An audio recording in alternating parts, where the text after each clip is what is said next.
Hola, hola chicos. Bueno, el día de hoy les vengo a presentar la solución del ejercicio de tarea del taller 10.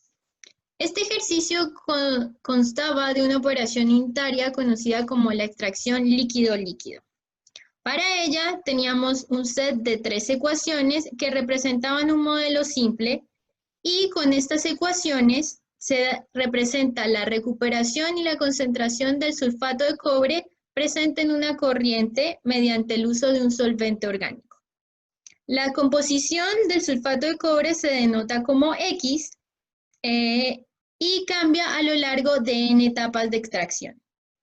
Por lo tanto, nuestro set de ecuaciones va cambiando desde un I igual a 1 hasta un I igual a N. Y N termina siendo nuestro número de etapas de extracción.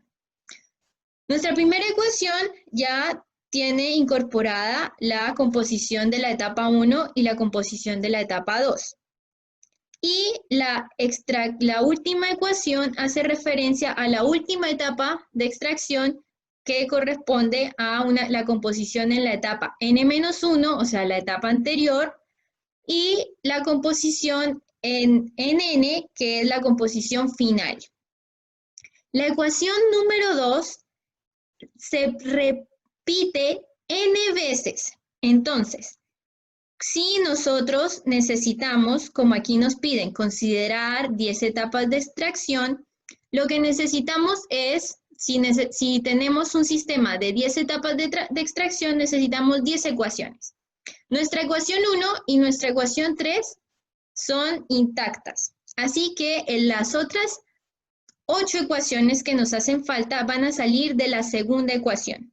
Por eso, ella varía desde un I igual a 2 hasta un I igual a N menos 1. Entonces tenemos las ecuaciones para la etapa 2, 3, 4, 5 hasta la etapa 9. Entonces, la primera ecuación corresponde a la etapa 1, la segunda ecuación se repite 8 veces hasta la etapa 9 y la tercera ecuación corresponde a la etapa 10. El primer apartado, el apartado A, nos pedía que escribiéramos las ecuaciones que representan un sistema de extracción de 10 etapas. Entonces, como les indiqué anteriormente, esta corresponde a la primera ecuación y esta última a la segunda. Y las de la mitad se repiten n veces. Entonces, teníamos que nuestra segunda ecuación era x y menos 1, en este caso y inicia en 2, entonces es x1 menos 1.6xy. Si estamos con el 2, pues x2 más 0.6 xy más 1, o sea, x3, que es nuestra primera ecuación. x1 menos 1.6 x2 y 0.6 x3. Como esta ecuación va variando en cada i, pues entonces ya para nuestra segunda iteración i va a valer 3. Entonces el primer término va a ser la composición en x2 menos 1.6 x3 más 0.6 x4. Así sucesivamente construimos esta matriz de ecuaciones. Entonces, para el apartado A debemos tener una matriz de este tamaño. No importa si la ponen así. Entonces, al correrlo, lo que obtuve fue, yo imprimí la matriz de ceros que generé al principio y así puedo corroborar que está de 10 filas por 11 columnas. Y esta matriz de ceros lo que hice fue llenarla y me queda exactamente como la matriz que diseñé. Ahora, para el apartado C nos piden graficar la variación de la concentración del sulfato de cobre respecto a la etapa de extracción.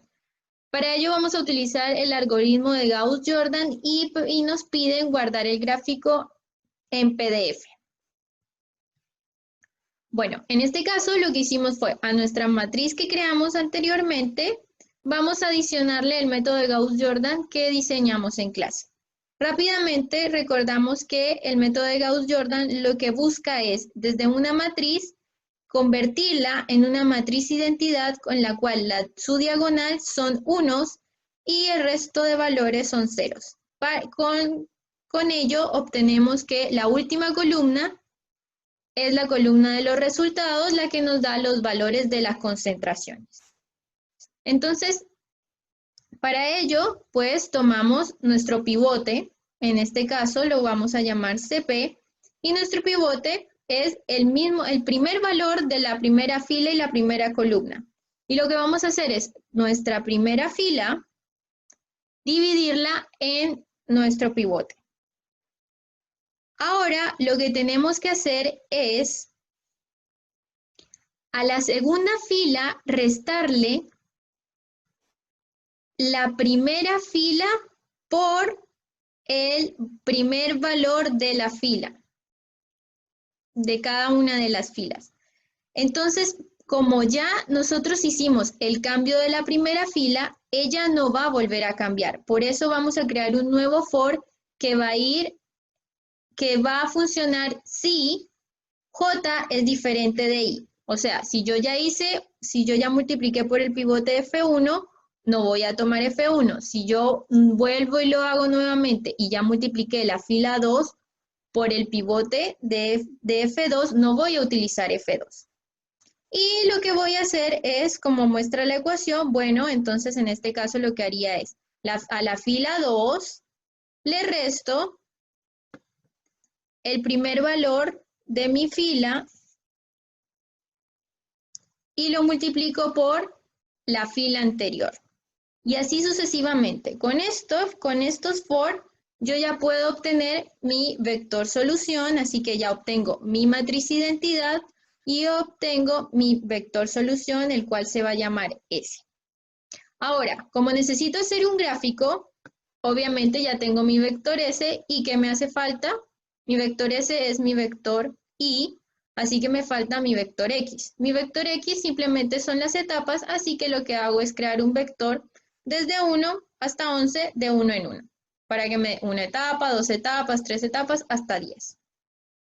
Para hacer la gráfica, no olviden que debemos importar nuestra librería y, bueno, tenemos que hacer el plot, entonces como X va a ser etapa y como Y va a ser S.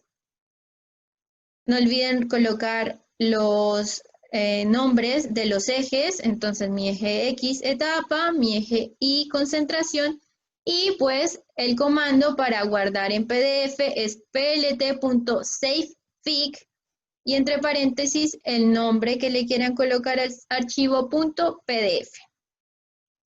Al correrlo vamos a obtener una gráfica así.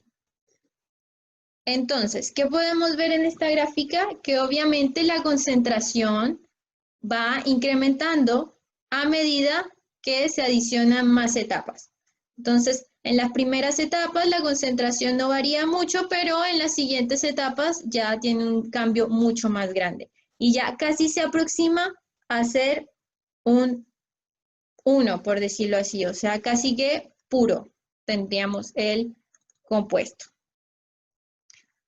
Bueno, ahora nos piden realizar, considerando la extracción de 10 etapas, comparar el tiempo de resolución del método de Gauss-Jordan con el método de Gauss. Entonces, para ello, lo que tenemos que hacer es, vamos a importar una librería o un comando que se llama time. Este me va a ayudar a medir el tiempo que se demora en correr mi algoritmo. Entonces, import time y al iniciar voy a colocar que mi tiempo de inicio es time.time y abro paréntesis. Esto es para iniciar el conteo del tiempo. Luego, pues, como ya mencionamos anterior, creo mi matriz.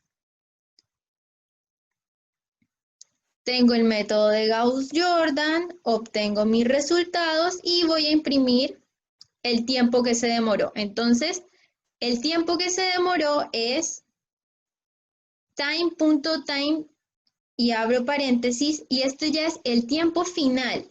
Entonces, al tiempo final le voy a restar el tiempo de inicio, y esto me va a dar cuánto se demoró todo. Entonces, bueno, vamos a correrlo a ver cuánto nos da. Por Gauss-Jordan.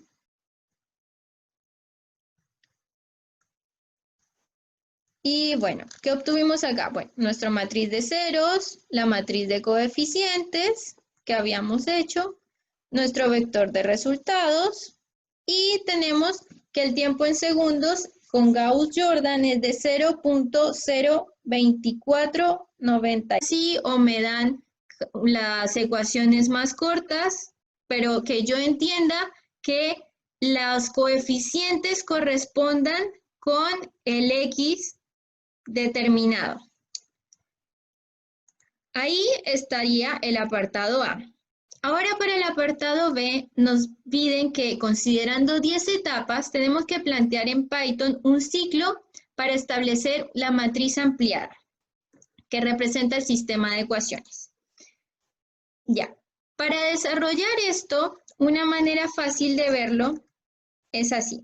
Yo coloqué en colores los coeficientes que se repiten en cada una de las ecuaciones. Entonces, para crear un for, es fácil ver que el número menos 1.6 va cambiando, va sumándose en una composición una a medida que avanza. Entonces, si yo hago un for, para mi for igual a 1, en la posición 1 de la matriz, pues puedo ponerle 1 menos 1.6. Para mi i igual a 2,